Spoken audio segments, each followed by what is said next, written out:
आज आपण सिद्धार्थ गौतमाच्या जीवनावरचा 13वा भाग पाहणार आहेत. मागच्या व्हिडिओमध्ये आपण काय पाहिलं की बाबा सिद्धार्थ गौतमाने शाक्य संघाच्या सभेमध्ये शाक्य आणि कोलिय ह्या रोहिणी नदीच्या पाण्यासाठी युद्धाला विरोध केला. युद्ध होऊ नये असं त्याने सर्वसाधारण सभेमध्ये म्हटल्यामुळं त्या संघाने त्याला शिक्षा देण्याचे ठरवले आणि तो प्रस्ताव त्याचा मान्य झाला नाही. त्यामुळं सिद्धार्थाला काय वाटले, सिद्धार्थ गौतमाने कुठलीही शिक्षा भोगायला तयार आहे, परंतु आपल्यामध्ये वैर निर्माण होता कामा नये. शाक्य कोल आणि कोलिया यांच्यामध्ये युद्ध होऊ नये, रोहिणी नदीच्या पाण्यासाठी आपल्यात युद्ध होऊ नये अशी भूमिका घेतल्यामुळे संघाने त्याच्या विरोधात निर्णय घेतला.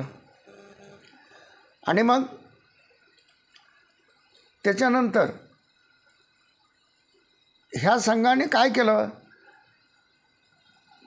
सिद्धार्थ गौतमाला जी शिक्षा करायची आहे ते एक सांगितलं की बाबा तुझा जो प्रस्ताव आहे ते आम्हाला मान्य नाही आणि तू संघाच्या नियमाप्रमाणे, शाक्याच्या नियमाप्रमाणे तो युद्धात सहभाग घेतला पाहिजे, युद्ध केले पाहिजे आणि त्याला तू विरोध करत असल्यामुळे तुला देहदंडाची शिक्षा होईल, तुला हद्दपारी शिक्षा होईल, तुझ्या वाडवडिलांची जमीन जप्त केली जाईल. अशा प्रकारचे अनेक त्या सभेमध्ये निर्णय घेण्यात आले.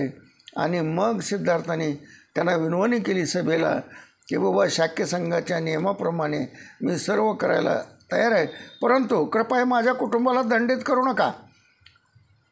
जमिनी हे त्यांच्या उपजीविकेचे साधन आहे आणि माझ्या अपराधाची शिक्षा मलाच मिळू द्या ना, त्यांना कशाला.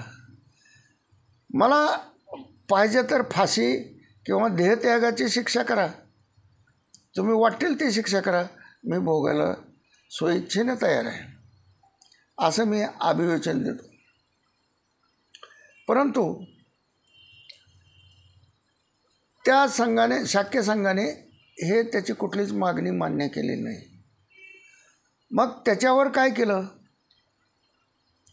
सिद्धार्थ गौतमाने प्रवर्ज्य घेण्याचे स्वइच्छा निष्क्रमण.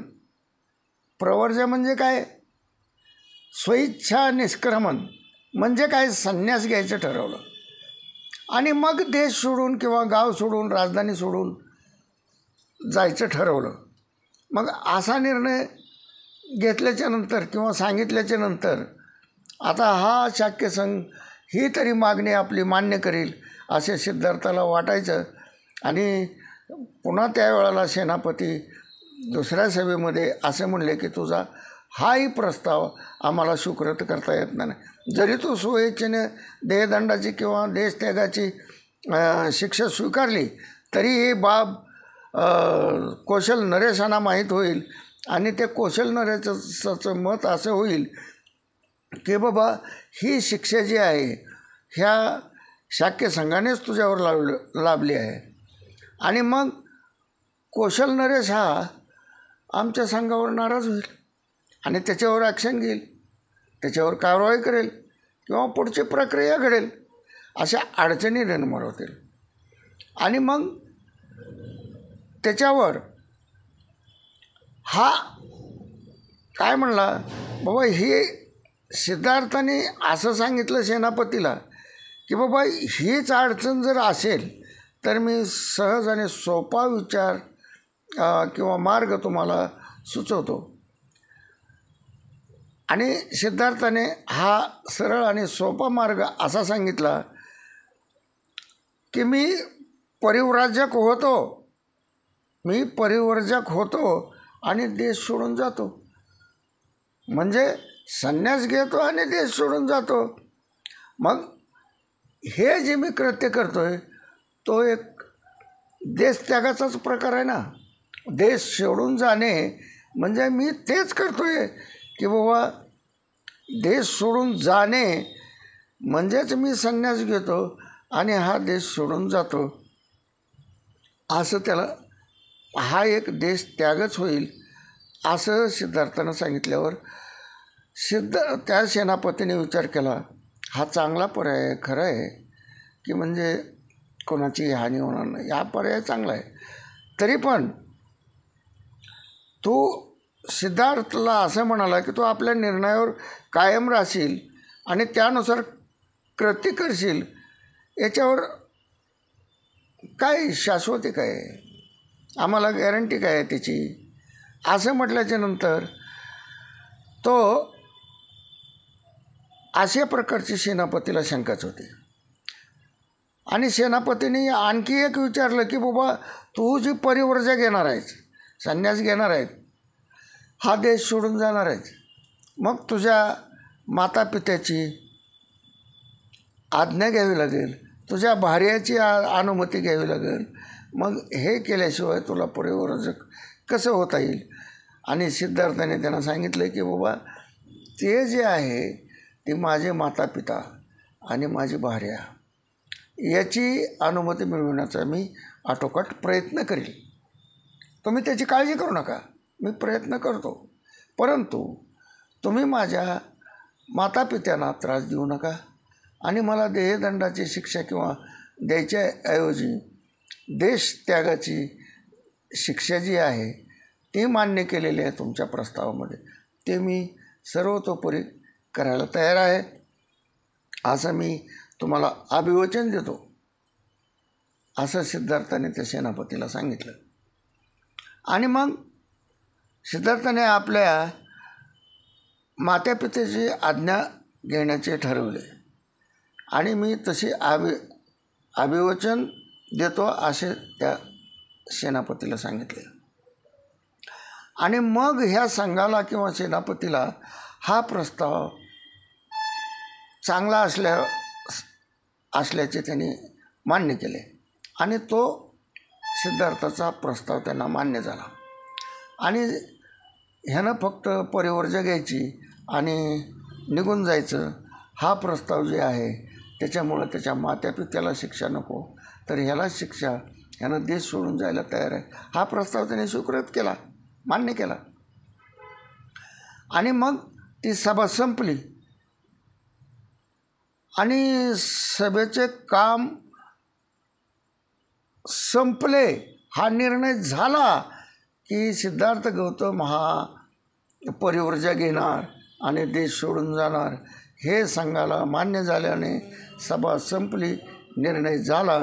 तेवढ्यात एक शाक्य संघाचा एक सदस्य उभा राहिला आणि त्यानं तेवढ्यातच त्या युवा शाक्य सदस्याला उभं राहिल्यानंतर त्यानं सांगितलं त्या तरुणानं किंवा एक मला महत्त्वाचे सांगायचं आहे, माझे म्हणणे ऐकून घ्यावा, असे सभेत त्यानं जाहीर केले.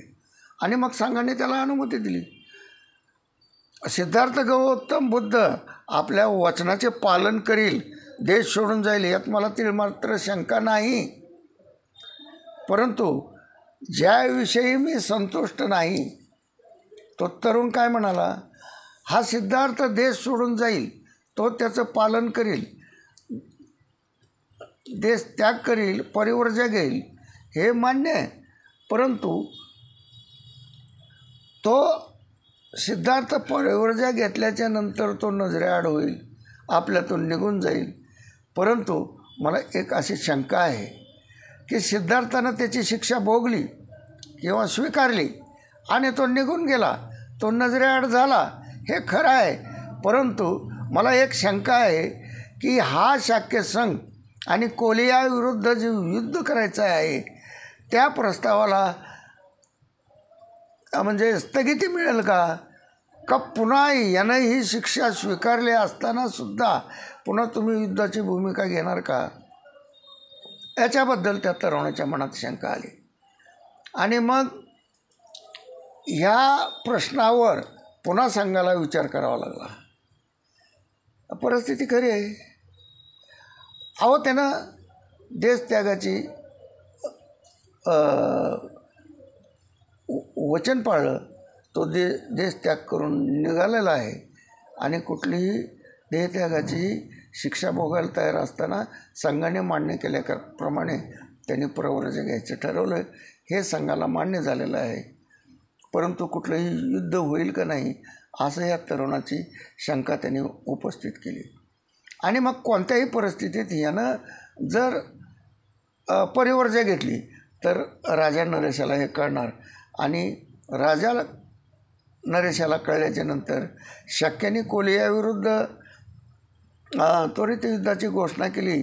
तर कोलियाविरुद्धचं युद्ध केला तर सिद्धार्थाला देश त्याग करावा लागला. हे कौशल नरेशाला रुचेल का हे समजल्याशिवाय तर राहणारच नाही आणि ते शक्यासाठी योग्य राहील का अशी शंका झाली.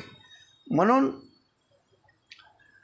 सिद्धार्थ गौतमाने त्यांनी काय सांगितलं की म्हणून प्रस्ताव सादर करतो की सिद्धार्थ गौतमाचा देश त्याग आणि कोलियाविरुद्ध युद्धाचा आरंभ या दोन गोष्टीत थोडा फरक करावा.